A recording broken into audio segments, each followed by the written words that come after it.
우리가 성탄절이 되면 많이 듣는 또 본문의 말씀, 예수 그리스도의 나심의 과정을 오늘 다시 한번 우리가 확인하고 있습니다. 예수 그리스도의 나심은 그의 어머니 마리아가 요셉과 약혼하고 동거하기 전에 성령으로 잉태된 사실이다, 성령으로 잉태된 것이다 라고 말하고 있습니다. 그런데 아마 이 사실을 요셉은 처음에는 잘 몰랐던 것 같아요. 누가복음을 보면 마리아에게만 가브리엘이 가서 네에게 이제 하나님의 은혜가 임할 것이다, 그러니까 주의 종이 오니 뜻대로 하옵소서 이렇게 해서 이제 그렇게 잉태되었는데, 아마 마리아가 이 사실을 요셉에게 이야기를 안 했던 것 같아요. 그런데 어느 날 보니까 이상하거든요. 약혼자가 몸이 좀 이상해지고, 그래서 보니까 아기를 가지게 된 걸 알았던 것 같아요. 그래서 그는 의로운 사람이라 우리가 말하는 이제 세상적인 의로움 이러면 옳은 건 옳고 그런 거는 걸러서 딱 드러내가지고 밝혀가지고 정죄를 해버리는 게 의로움이라 생각하는데, 오늘은 그렇게 하지 않습니다. 요셉은 오히려 연약한 그 마리아를 어쩌면 자기를 배신했을 수 있는 그 여인, 그러나 그 여인을 용서를 하고 그 여인에게 해를 당하지 않으려고 하는 그런 의도를 가지고 그냥 조용히 덮고 넘어가려고 합니다. 그래서 이 부분은 의로움이 뭔가에 대한 참 성경이 말하는 의로움이 뭔가에 대한 깊은 묵상을 하게 하는데, 오늘은 그게 주제가 아니니까 일단 넘어가고, 그래서 조용히 끊고자 해서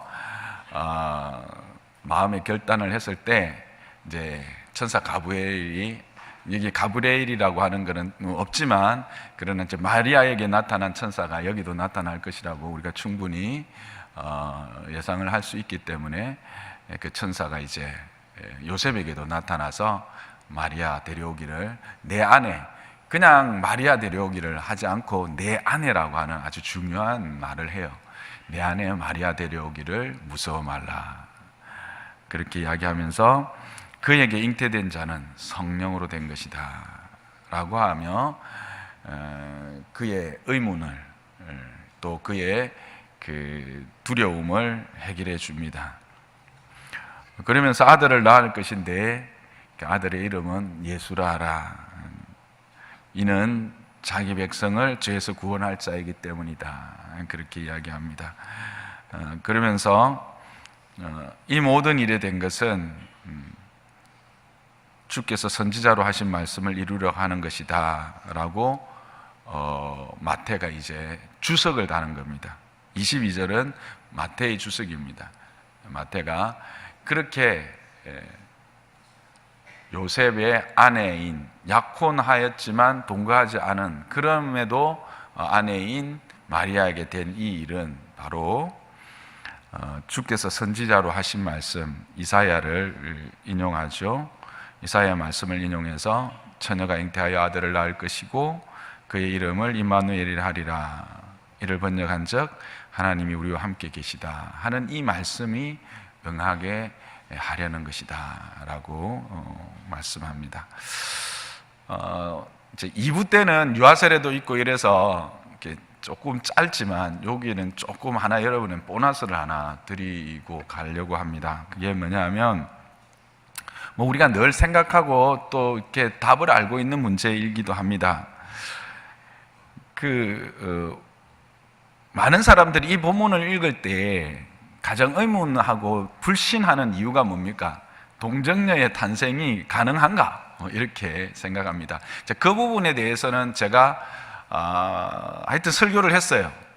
그 기억을 하시기를 바라고, 그 부분에 대해서 제가 조금 더 이제 과학적이고 성경적인 게 했는데, 그것보다도 이제 조금 옆으로 가는 시각이긴 하지만 동일한 시각인데, 왜 굳이 정상적인 출생의 원리의 과정을 거치지 않고 동정녀 탄생이라고 하는 이 과정을 거쳐서 불신의 대상이 되게 했을까?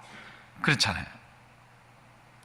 아니 그냥 정상적으로 잉태하게 해서 부부관계가 되었을 때 잉태하게 해서 출생했으면 굳이 이 동정녀 탄생 때문에 시시비비를 막 가지고 이야기를 하지 않고 막 사람들이 이것 때문에 야 그거는 있을 수 없는 일이야, 그건 가짜야, 그렇게 하지 않아도 될 건을 굳이 동정녀 마리아로 동정녀 탄생을 하신 이유가 뭘까 하는 거예요. 피해갈 수 있는 길이 있는데 굳이 피해가지 않고 정면 돌파를 하는 이유가 뭔가, 이런 이야기입니다. 이제 첫 번째 우리가 생각해 볼 수 있는 것은, 만일 일반적인 출생의 방식으로 태어날 경우에 어떤 일이 일어나는 것인가 하는 거죠. 일반적인 남자와 여자의 어떤 그 사랑의 결과로 태어날 경우 모든 인간이 아담으로부터 물려받은 원죄, 곧 아담의 범죄에 대한 연대 책임과 부패한 성품을 물려받는 일을 피할 수가 없습니다. 그래서 하나님의 특별한 방법으로 성령으로 이렇게 태어나게 되신 것이죠. 그래서 우리가 예수님은 참 사람이지만 죄가 없으시다, 무죄하시다라고 하는 것이 그렇게 해서 나오는 겁니다. 구원자가 되기 위해서는 죄인은 죄인을 구원할 수가 없습니다. 그렇지 않아요? 죄인은 죄인을 구원할 수가 없습니다. 죄가 없는 자가 죄인을 구원하고 용서할 수가 있는 것이죠. 그래서 죄 없는 참 사람으로 오시기 위해서. 그러나 그 죄의 값은 또 치러야 하거든요. 이게 참 아이러니인데, 죄가 없으시면서도 그러나 그 죄를 값을 치르는 주체는 사람이어야 한다는 겁니다. 그렇죠? 그래서 사람을 대표해야 하시기 때문에 사람의 몸으로는 입고 오셔야 되지만 죄가 없으셔야 하기 때문에 이와 같이 동정녀 탄생이라고 하는 성령의 특별한 방법으로 이 땅에 오셔야만 했던 것이죠. 그 다음에는 그의 신분 자체가, 그 누가복음에 보면 그 천사가 마리아에게 나실 바 거룩한 이는 하나님의 아들이다 라고 하는 것을 이야기합니다. 그의 신분 자체가 영원한 하나님이시기 때문에 그 하나님의 아들, 인간을 초월한 존재로서 인간이 되시기 때문에 성령의 능력으로 출생하여야 한다라고 하는 것입니다. 이거는 그의 신분적 특성을 우리가 분명히 알아야 합니다. 그래서 그는 하나님이시다. 그래서 그는 우리가 이야기할 때 참 인간이면서 동시에 참 하나님이시다라고 하는 이 신성과 인성의 이 모든 것을 만족하기 위한 방법이 뭐였느냐? 바로 동정녀의 몸을 빌려 성령으로 잉태되어지는 것이었습니다. 그래서 그 부분도 실질적으로 우리가 이사야서를 보면 나와 있습니다. 이사야서 우리가 11장, 오늘 우리가 이제 어제 우리가 봤던 그 이사야서 11장의 3절 4절을 봤는데, 거기 2절을 보면 그의 위에 여호와의 영 곧 지혜의 총명의 영이요 모략과 재능의 영이요 지식과 여호와를 경외하는 영이 강림하신다 라고 해서 1절에 이새의 줄기에서 한 싹이 나며 그 뿌리에서 한 가지가 나서 결실한 것에 대해서, 그 결실이 어떻게 이루어질 것인가에 대해서 미리 실제로 이사야서 11장 2절에도 말씀되어져 있고요. 이것의 성취이면서 동시에 그렇게 될 수밖에 없었던 이유는 그가 참 하나님으로 오셔야 되고 그 신분 자체가 참 하나님이시고 또 그는 이 모든 인간의 죄를 해결해야 될 주체로서의 인간인과 동시에 죄가 없으셔야 하게 되기 때문에 그렇게 동정녀의 몸을 빌어서 탄생하게 되셨다라고 하는 것입니다. 그러면 아예 미혼 처녀에게서 나게 하지 왜 복잡하게 약혼한 처녀를 또 선택하셨을까 하는 겁니다. 여러분은 한 번도 이런 생각 안 해봤죠? 참 목사가 희한하죠. 아니 굳이 그러려면 아예 그냥 싱글로 있는 어디 뭐 촌에 그냥 혼자 있는 그런 처녀의 몸을 빌려서 오도 되는데 왜 꼭 약혼해가지고 그 남자로 하여금 막 혼란스럽게 하고 막 힘들게 하고 그렇게 해서 꼭 와야 되느냐는 거예요. 그것은 성경에 말하는 바 하나님의 약속을 지키기 위한 과정입니다. 성경은 그 약혼의 의미와 효력을 결혼과 동일하게 취급하고 있습니다. 그래서 신명기에 보면 분명히 이 약혼한 관계를 아내라고 그렇게 호칭하고 있는 것이 신명기 22장 23절에서 24절 사이에 보면 나옵니다. 그래서 오늘 본문도 보면 다윗의 자손 요셉을 통하여 날 자이라는 사실, 즉 이 오실 왕은, 오실 메시아는 하나님의 약속 안에 있는 다윗의 그 후손으로 다윗의 왕권을 계승하는 자로 와야 된다라고 하는 사실을 이루기 위한 방법이었던 것입니다. 그래서 본문도 뭐라고 이야기하고 있냐면 19절에 보면 그의 남편 요셉은 이라고 이야기하고 있어요. 그냥 요셉은 이렇게 말하고 있지 않은 것이 아주 중요한 포인트입니다. 그러니까 약혼했지만 이미 그의 남편, 마리아의 남편, 또 20절에 보면 요셉아 내 아내 마리아 데려오기를, 마리아는 이미 그의 아내라고 하는 사실을 여기서도 확인시켜주고 있는 것이죠. 그래서 우리가 그냥 생각해 볼 수 있는 좀 의문점, 사람들이 말하는 야 이게 말이 되냐, 뭐 그렇게 할 필요 있냐 라고 했을 때 이 작은 것 하나에도, 우리가 그냥 흘려갈 수 있는 이 사실 하나에도 하나님의 섭리와 섬세한 간섭하에 일어나고 있다는 사실을 우리는 본문을 보면 알 수 있어요. 결국 이게 우리에게 주는 교훈은 뭐예요? 우리의 삶도 동일하다는 겁니다. 하나님의 자녀, 그 백성된 자의 삶에는 하나님의 섬세한 간섭과 하나님의 개입이 있다라고 하는 사실을 여러분 기억하십시오. 우리가 살아가다 보면 내가 도저히 이해하지 못하는 동정녀 탄생과 같은 그런 순간을 맞이할 수도 있어요. 이게 말이 돼? 말이 됩니다. 그게 하나님의 뜻이 있습니다. 우린 그 뜻이 뭔가를 볼 수 있도록 지혜를 구하는 그런 자세가 신앙의 자세예요. 신앙의 자세는 내가 이해가 되지 않는다고 그것을 그냥 무시하는 것이 아니라 이것이 과연 무슨 의미일까? 하나님이 왜 이 일을 허락하셨을까? 이 일을 통해서 하나님이 이루시려고 하는 것이 무엇일까를 볼 수 있는 저와 여러분 되시기를 주님의 이름으로 축복합니다. 두 번째 우리가 좀 생각해 보고 싶은 거는, 결국은 그러면 이렇게 막 좀 우리 생각에는 막 비비 꼬이고 막 이렇게 어렵게 해서 예수님이 오신 궁극적인 이유가 뭔가? 임마누엘이라는 겁니다. 2부 때는 임마누엘 요거 하나만 갖고 이야기를 할 건데,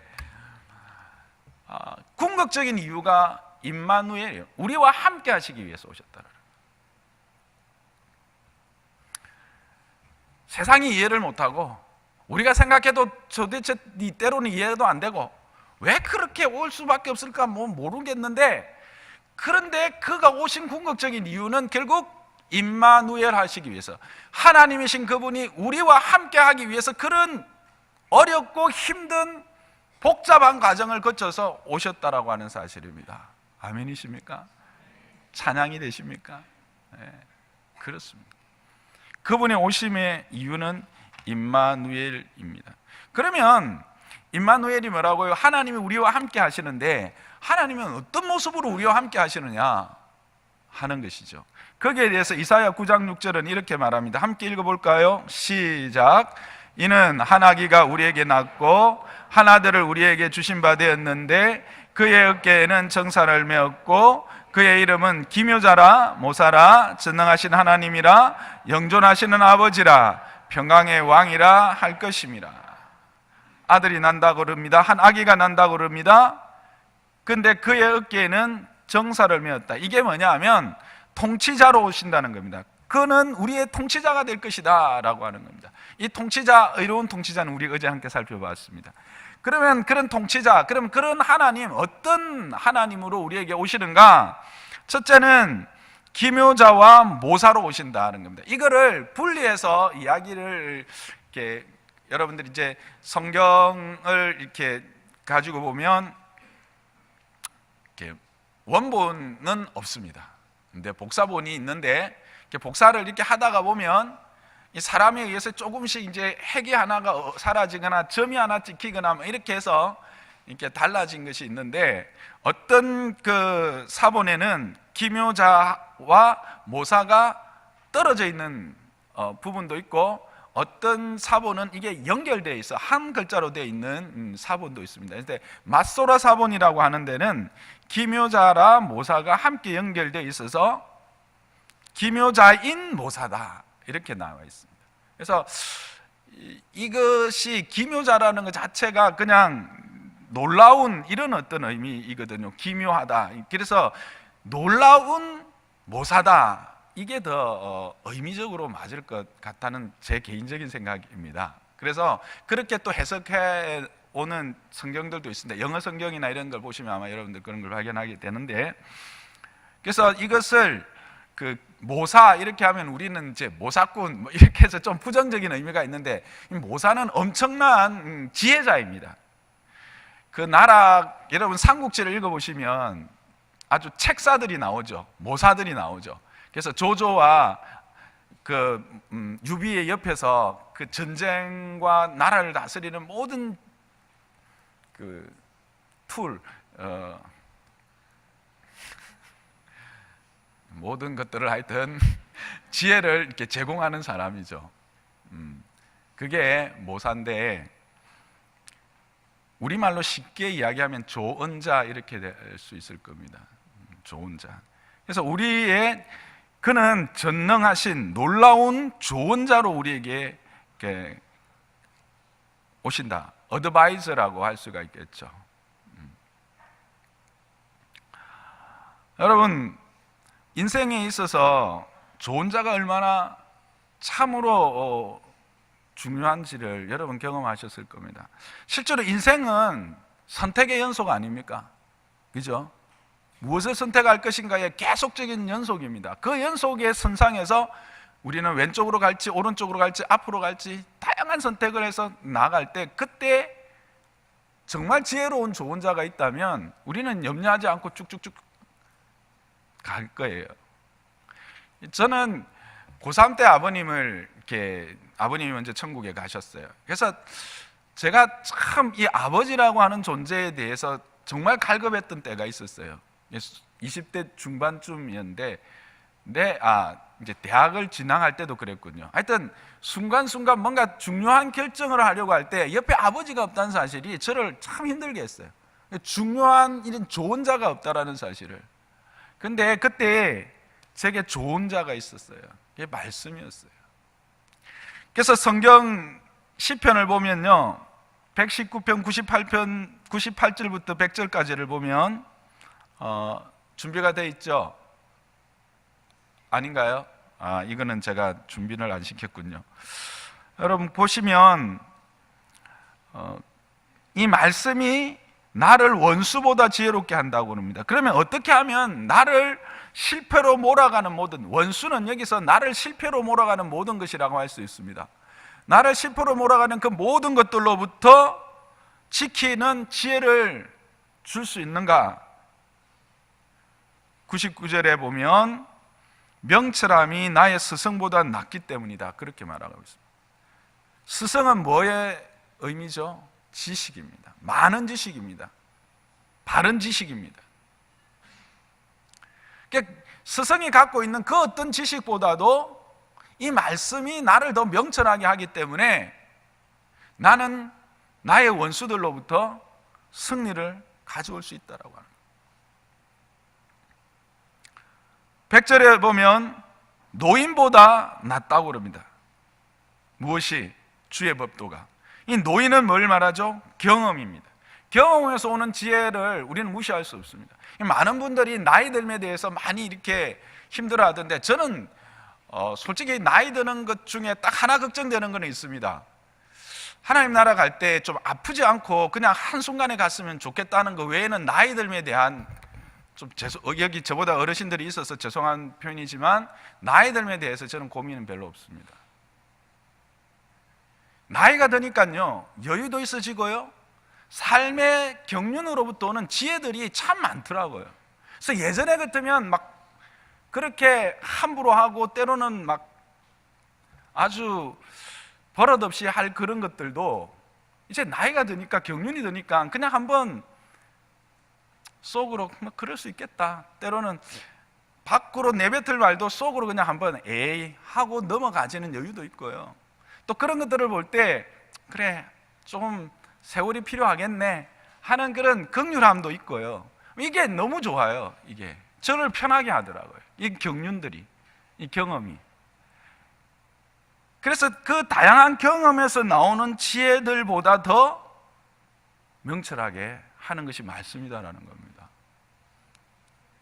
여러분들의 삶에, 또 여러분의 자녀들의 삶에, 여러분도 처음 가는 길이잖아요. 지금 가는 길이 인생길이. 또 여러분의 자녀들의 길도 여러분이 물론 가봤지만 그들에겐 처음이라서 여러분들이 조언해 줄 수 있는 것들이 한계가 있죠. 어디에서 답을 찾을 수 있을까요? 말씀입니다. 염려하지 마세요. 말씀으로 그들 앞에 여러분이 서시고 그들로 서게 하세요. 그러면 이 세상의 그 어떤 조언자보다 더 좋은 조언을 얻게 될 것입니다. 그런 하나님으로 오셨다라는 거예요, 예수님이. 두 번째는요, 그래서 시편 119편 105절에 우리가 잘 알죠. 주의 말씀은 내 발의 등이요 내 길의 빛이다. 이게 참 모든 걸 함축해요. 내 발의 등이에요. 내 발의 등은 뭐예요? 그날 옮겨 짚는 한순간 한순간을 비춰주는 등도 되실 뿐만 아니라 내 길의 빛이다. 내 인생 여정의 긴 그 여정에 분명한 목적과 목표를 비추어서 내가 그것을 따라 살아가게 하시는 빛이다라는 거예요.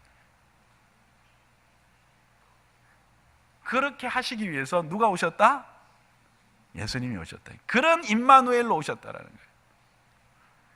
그 다음에는 전능하신 하나님이다, 용사이신 하나님이시다라는 겁니다. 여기 원래 의미는 전능하다라는 의미도 있지만 이렇게 승리를 주시는 하나님, 이런 의미가 또 포함되어 있습니다. 전능하셔서 뭘 하시는가? 우리에게 결국 승리를 주신다라는 겁니다. 모든 악한 것, 허물어진 것을 물리치고 회복시키시는 하나님으로 오시는 것입니다. 그래서 오셔서 뭐 하십니까? 병자들을 고치십니다. 병의 근본적인 병의 원인이 어디 있어요? 결국은 죄로 말미암아 주어진 겁니다. 그래서 예수 그리스도께서 와서 병자를 고치셨다라고 하는 것은 죄의 결과로 주어진 저주에서부터 우리를 해방하실 것이다라고 하는 하나님의 표적이에요. 그냥 병을 나순 어떤 한 사람이 병을 낳은 그것을 말씀하고 예수님의 능력을 이야기를 하는 게 아니라, 그는 근본적으로 예수 그리스도께서 임마누엘로 하셔서 뭘 하실까를 보여주시는 표적이에요. 두 번째는 많이 하신 게 뭐예요? 귀신 들린 자를 고치셔요. 성경에 보면 이 귀신 들린 자를 참 많이 고치시거든요. 이게 뭐냐면, 귀신 들렸다라는 게 뭘까요? 귀신의 지배 아래 있다라는 겁니다. 사단의 지배 아래 있는 자를 이제는 해방시키실 것이다라고 하는 표적이에요. 그냥 한 사람의 귀신 들린 사람을 고치신 것이 아니라 궁극적으로 이 권세 아래, 사단의 권세 아래에 있는 택한 자들을 해방하셔서 자신의 자녀로 삼아 주실 것이다. 진리로 말미암아 그들을 자유케 할 것이다 라고 하시는 표적인 것이죠. 그리고 그것들의 결정이 뭡니까? 바로 그 모든 것들이 어우러져서 우리에게 던져진 저주가 죽음입니다.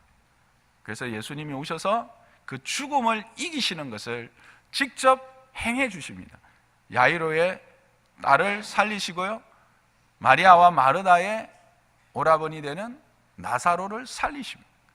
뿐만 아니라 자기 스스로가 죽음을 이기시는 모습을 통하여, 부활을 통하여 죽음에서 승리할 것이다라고 하는, 승리했다라고 하는 사실을 말하고 그것을 우리에게 허락하신 것입니다.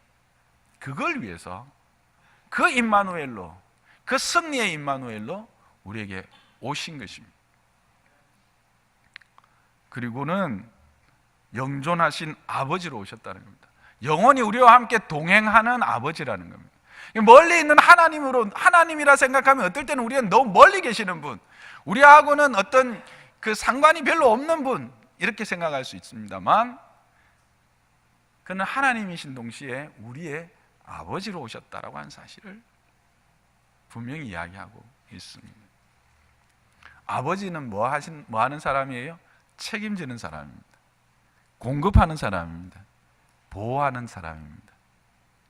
우리를 책임지겠다는 겁니다. 영과 육에서, 그리고 우리의 필요를 공급하겠다는 겁니다. 그래서 성경에 보면 너희는 무엇을 먹을까 무엇을 입을까 염려하지 말라라고 말씀하시는 부분들이 있는 것과, 오병이어로 5,000명과 또 물고기 7마리하고 보리떡 4개, 맞죠? 제가 이런 숫자에 또 그래서 하여튼 그걸로 4,000명을 먹이시는 그런 사건들이 뭘 의미하느냐 하면, 나는 너희의 아버지로 너희의 필요를 채울 수 있는 자다, 아니 채우겠다라고 하는 그런 표적이에요. 그래서 우리가 잘 아는 하물며 너희일까 보냐 하는 말씀이 있죠. 너희가 악한지라도 자녀에게 좋은 것을 줄 줄 알거든 하물며 하늘에 계신 너희 아버지일까 보냐. 아멘. 그렇습니다.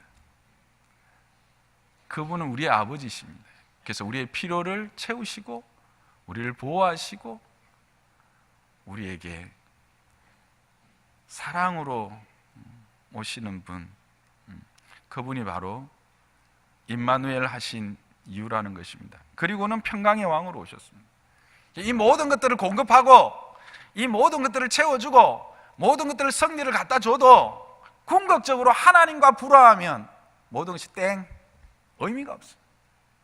그래서 궁극적으로 그분은 평강의 왕으로 오셨다 할 때, 이 평강이라는 것은 그냥 사람들 사이에, 참 이게 조금 있다가도 이야기를 하려고 하지만, 이 그 성탄의 의미가 그럴듯하게 왜곡되어져 있는 부분들이 있는데, 이게 그냥 성탄하면 평화, 화해, 이것들만 강조를 해요. 그럼 무엇을 위한 화해이며 누구와의 화해인가에 대한 이야기는 안 해요. 사람들이 그냥 사람들 사이에 잘 지내고 화평케 해라, 뭐 갇힌 자들 그들에게 위로해라, 이 정도 갑니다. 근데 근본적인 이 평강은 누구와의 평강, 누구와의 화평인가 하면 하나님과의 화평이에요. 에베소서에 분명히 이야기하고 있어요. 예수 그리스도께서도 말씀하셨고요. 하나님과 화목하게 하시려고, 그 평화를 주시려고 오셨다라는 거예요. 왜? 하나님과 불화하면, 하나님과 관계가 안 좋으면 아무런 소유나 내 가진 어떤 것도 무가치하고 무의미하기 때문에, 그래서 그분이 평강의 왕이 되시기 위해서 하나님과 우리를 화평하게 하고 우리로 하여금 성령 안에서 아버지께 나아갈 수 있는 길을 열어주시기 위해서 이 땅에 오셨다라고 하는 것입니다. 그런 임마누엘로 오신 것입니다. 뿐만 아니라 그러면 하나님과의 화평하게 하고 내 안에는 아무런 작용이 없는가?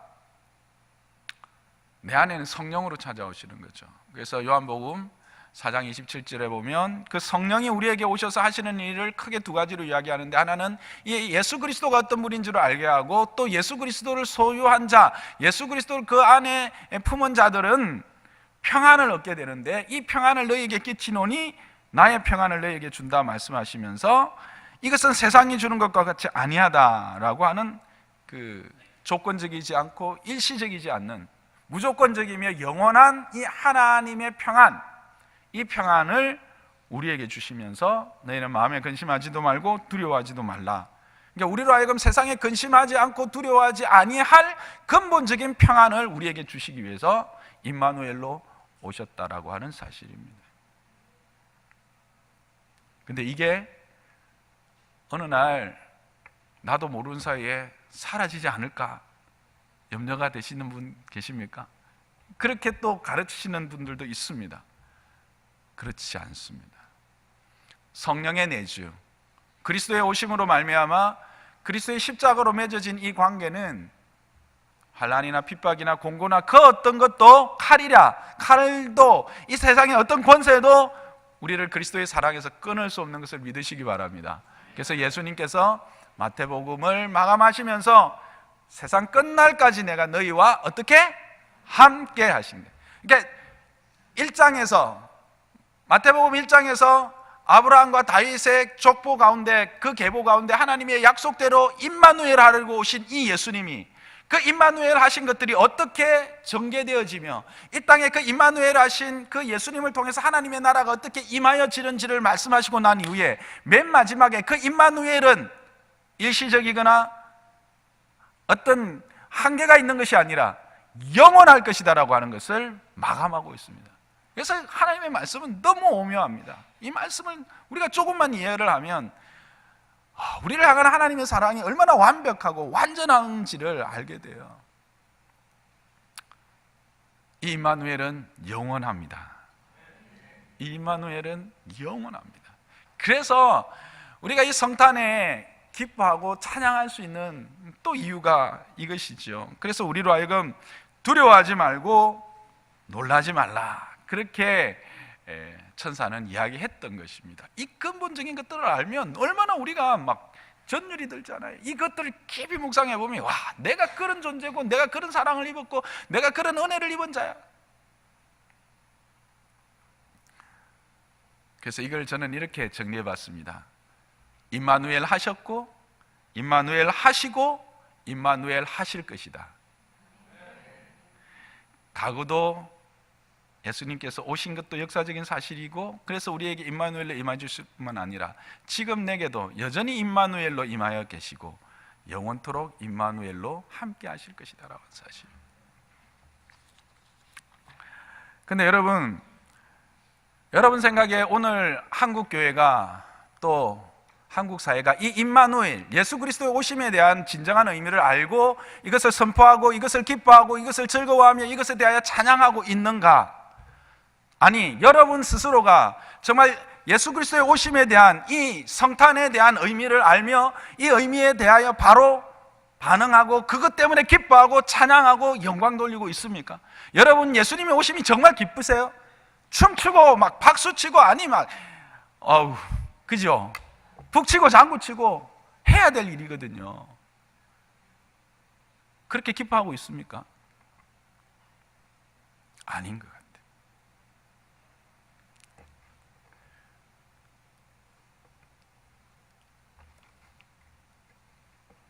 여러분, 왜 그렇게 됐을까?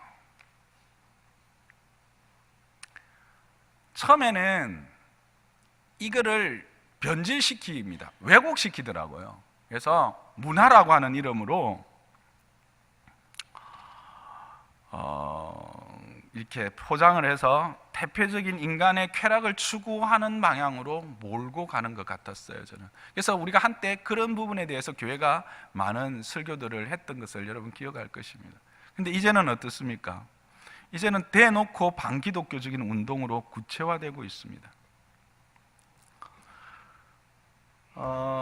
제가 어제 우리 김선왕 권사님의 기도를 들으면서 제가 도전이 됐던 부분이 있어서 오늘 기도문을 좀 갖다 달라 그랬어요. 이런 부분이 있어요.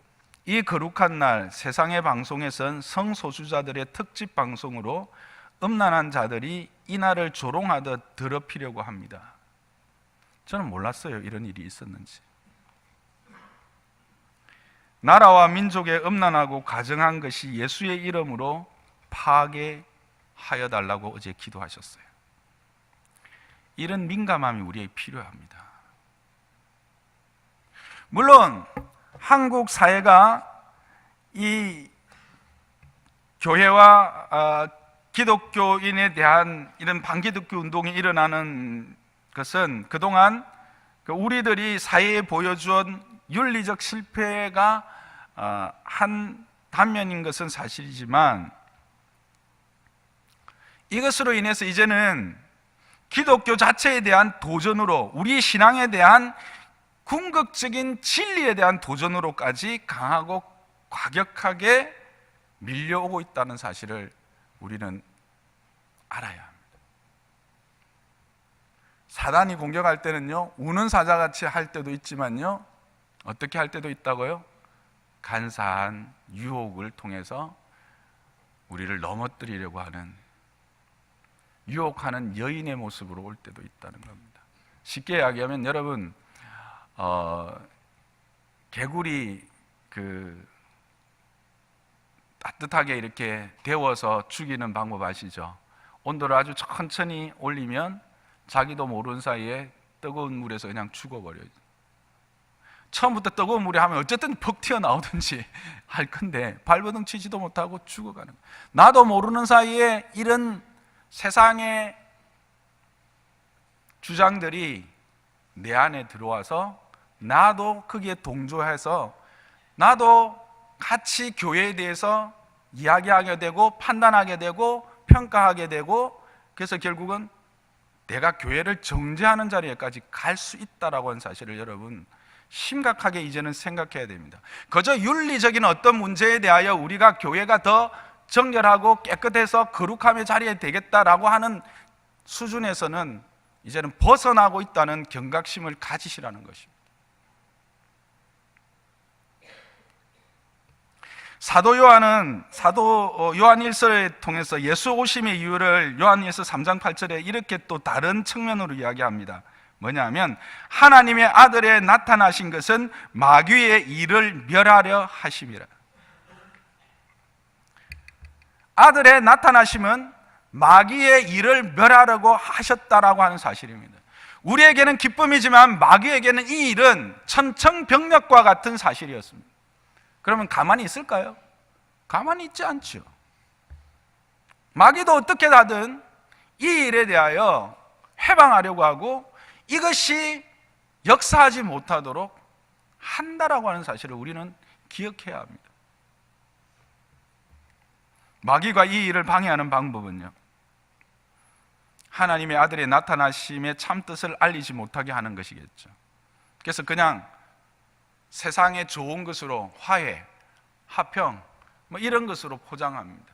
본질적인 이유들, 그의 십자가와 그의 오심의 근본적인 이유들에 대하여 고민하지 않고 세상적인 관점으로 그냥 바라보게 하는 것이죠. 두 번째는요, 그것을 듣지 못하게 하고 그 오심의 이유를 깊이 생각하지 못하도록 그런 기회조차를 빼앗아버리는 겁니다. 우리는 한때 기독교 이 성탄이 너무 태폐적으로 흘러간 것 때문에 걱정을 했지만, 이제는 사회 안에서 이 성탄에 대한 분위기가 완전히 사라지고 있다는 걸 여러분 느끼십니까? 그러면 세상은 그래도 하나님 아들 예수 그리스도라고 하는 그 사실, 예수님이 오셨다라고 하는 그 사실에 대하여 들을 수 있는 기회조차도 사라지고 있다라고 하는 것을 우리는 알아야 합니다.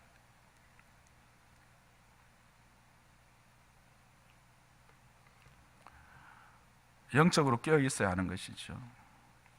그래서 우리는 잘못하면 어느새 우리도 알지 못하는 사이에 이 세상의 나팔수가 되어서 살아갈 수 있다라고 하는 사실입니다. 앞에 붕 띄워놓고 참으로 확 끼얹은 것 같아서 죄송합니다. 그러나 우리에게 허락되어지신 은혜는 참으로 크고 놀랍습니다. 그것은 그 어떤 것으로 표현을 해도 다 진짜 표현할 수 없습니다. 어떻게 하나님이신 그분이 그 하늘의 보좌를 버리고 인간의 몸을 입고 이 땅에 오셔서 인간의 몸으로 죽을 수 있는가? 인간을 위해서. 제가 한 번씩 이야기하는 건, 개를 위해서, 사랑하는 집에서 키우는 개를 위해서 개가 될 수 있겠는가? 물론 될 수 있다고 말하시는 분이 있을지 모르겠지만, 하물며 하나님이신 그분이 죄인으로 오신다? 죄인을 위해서 인간의 몸으로 오신다? 그 은혜를 입은 자들입니다. 그렇다면 우리는 그 은혜가 은혜되고, 그 은혜가 이 땅 가운데 분명하고 정확하게 선포되어지고, 그래서 그 은혜에 합당한 영광으로 하나님 앞에 돌릴 수 있도록 하는 일은 저와 여러분의 몫인 줄 믿습니다.